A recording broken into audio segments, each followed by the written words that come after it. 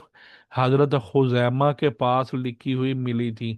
ان کے سوا کسی اور کے پاس نہیں ملی۔ یعنی وہ ان تحقیقات کی روشنی میں جو جمع کرتے تھے وہ ان ثبوتوں کے ساتھ صرف حضرت خزیمہ کے پاس تھی۔ اس کا یہ مطلب ہرگز نہیں ہے کہ یہ آیتیں حضرت خزیمہ کے علاوہ کسی کو اور یاد نہیں تھی یا کسی کے پاس لکھی ہوئی نہ تھی، اور ان کے علاوہ کسی کو ان کا قرآن کا حصہ ہونا یعنی جز ہونا یا آیت ہونا معلوم نہیں تھا، بلکہ مطلب یہ ہے کہ جو لوگ حضور صلی اللہ علیہ وسلم کی لکھوائی ہوئی مختلف آیتیں لے لے کر آ رہے تھے، ان میں سے یہ آیتیں سوائے حضرت خزیمہ کے اور کسی کے پاس سے نہیں ملی، ورنہ جہاں تک ان آیات کے قرآن کا جز ہونے کا تعلق ہے تو یہ بات تواتر کے ساتھ سب کو معلوم تھی، کیونکہ صحابہ کو یاد بھی تھی، اور جن حضرات کے پاس قرآنی آیات کے مکمل مجموعے تھے ان کے پاس وہ لکھی ہوئی بھی تھی، لیکن حضور صلی اللہ علیہ وسلم کی نگرانی میں الگ لکھی ہوئی صرف حضرت ابو خزیمہ کے پاس سے ملی تھی، کسی اور کے پاس سے نہیں ملی۔ بہرحال حضرت زید بن ثابت نے اس زبردست احتیاط کے ساتھ قرآنی آیات کو جمع کر کے انہیں کاغذ کے صحیفوں پر مرتب شکل میں تحریر فرمایا، لیکن ہر صورت علیحدہ صفحے میں لکھی گئی، اس لیے یہ نسخہ بہت سے صحیفوں پر مشتمل تھا، اور اصطلاح میں اس نسخے کو کہا جاتا ہے۔ کا مطلب ماں ہوتا ہے، اور اس کی خصوصیات یہ تھی: نمبر ایک، اس نسخے میں قرآنی آیات تو حضور صلی اللہ علیہ وسلم کی بتائی ہوئی ترتیب کے مطابق ہی مرتب تھی، لیکن صورتیں مرتب نہیں تھی، بلکہ ہر صورت الگ الگ لکھی ہوئی تھی۔ نمبر دو، اس نسخے میں قرآن کے ساتوں حروف یعنی وہ مختلف قراتیں جو میں نے کل بولا تھا، وہ ساری وہ سارے ساتوں قراتیں اس میں جمع تھی۔ نمبر تین، اس میں وہ تمام آیتیں جمع کی گئی تھی جن کی تلاوت منسوخ نہیں ہوئی تھی، یعنی ایک کچھ آیتیں وہ تھی جو پہلے نازل ہوئی، بعد میں اللہ تعالیٰ نے اس کی تلاوت کو منسوخ کر دیا، وہ قرآن کا حصہ نہیں بنی، اور ان کے بعد احکامات موجود ہیں لیکن تلاوت منسوخ ہو گئی تھی۔ نمبر چار، اس نسخے کو لکھوانے کا مقصد یہ تھا کہ ایک مرتب نسخہ تمام امت کی اجماعی تصدیق کے ساتھ تیار ہو جائے تاکہ ضرورت پڑنے پر اس کی طرف رجوع کیا جا سکے۔ حضرت ابو بکر کے لکھوائے ہوئے یہ صحیفے آپ کی زندگی میں آپ کے پاس رہے، پھر حضرت عمر کے پاس رہے، حضرت عمر کی شہادت کے بعد ام المومنین حضرت حفصہ رضی اللہ تعالیٰ عنہا کے پاس منتقل کر دیے گئے۔ پھر حضرت حفصہ رضی اللہ تعالیٰ عنہ کی وفات کے بعد مروان بن حکم نے اس خیال سے اس کو نظر آتش کر دیا کہ اس وقت حضرت عثمان کے تیار کرائے ہوئے صحیفے تیار ہو چکے تھے، اور اس بات پر امت کا اتفاق ہو چکا تھا کہ رسم الخط اور صورتوں کی ترتیب کے لحاظ سے ان مصاحف کی پیروی لازم ہے۔ مروان بن حکم نے سوچا کہ اب کوئی ایسا نسخہ باقی نہیں رہنا چاہیے جو اس رسم الخط اور ترتیب کے خلاف ہو،